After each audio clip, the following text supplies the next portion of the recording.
สบายดีพี่น้องเพลงนี้เป็นเพลงของกษัตริย์พี่น้อง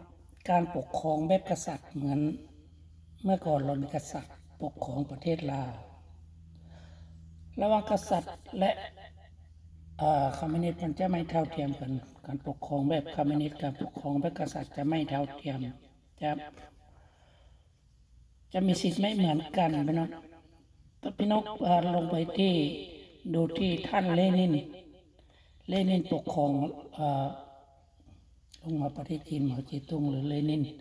ปกครองประเทศลาวปัจจุบันนี้จะไม่เหมือนกษัตริย์ปกครองเนาะคือประเทศไทยปัจจุบันในการปกครองก็เป็นของกษัตริย์ปกครองประเทศแต่ว่าคอมมิวนิสต์เขาจะไม่พอใจกันมันจะไม่เท่าเทียมกันเขาให้สม่ำเสมอกัน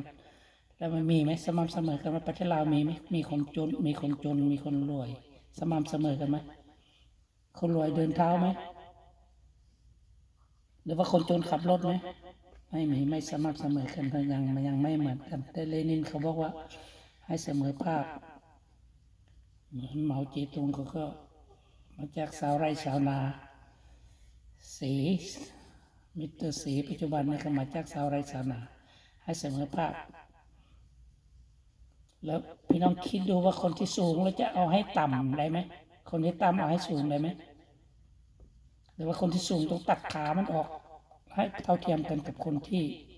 เตี้ยๆเป็นไปไม่ได้พี่น้องสูงมันก็ต้องสูงต่ำมันก็ต้องต่ำ เดี๋ยวจะร้องเพลงให้ฟังพี่น้องเพลงนี้เป็นเพลงของกษัตริย์โบราณชื่อเพลงน้ำใจลาว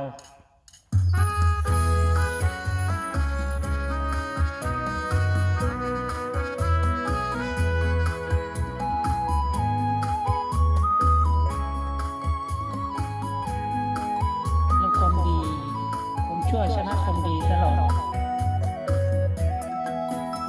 เมืองลาวของเราแต่เก่าก่อนลาวเจริญข้าวอยู่เย็นทุกสายบ่ได้ก่อเรื่องลาวข้าฟันบ่ได้ก่อเรื่องลาวข้าฟันลาวเฮาผูกสัมพันธ์หากันตลอดมาชนชาวลาวเป็นคนรักษามากสงบสงครามลาวทั้งเมืองบ่ได้อ่อนแอลาวทั้งเมืองบ่ได้อ่อนแอเราพาฮักกันในสามัคคีหากมีศัตรูรุกรานลำดินแดนเขตบ้านเหยียบย่ำเมืองลาวอย่าขอสู้ให้ชาติยงอย่าขอสู้ให้ชาติยงสัตว์ลาวมันคงถวายชีวิตรับประกันเราเป็นมิตรกับทุกคนเพื่อนบ้านเราบ่ได้หุบหามหักขาดแดนไกลเราเอาอยู่ด้วยสิทธิเสรีเราเอาอยู่ด้วยสิทธิเสรีบ่แทรกแซงหาวีเป็นเม็ดไมตรีผูกพันเชิญชาวลาวให้มาห้อมใจหากสาวรัฐธรรมนูญมาเสด็จชาวลาวมาเสด็จชาวลาวสามัคคียืดยาวสร้างเมืองลาวสืบไปเป็นแบบอย่างแก่คนรุ่นใหม่ความมั่นคงจะได้อยู่ยั่งยืนยงรักษาชาติสามารถเข้มแข็ง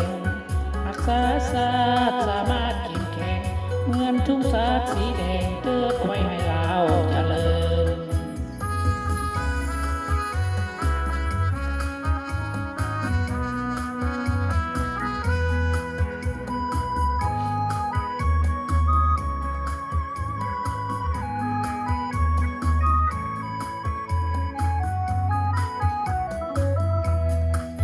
ชนชาวลา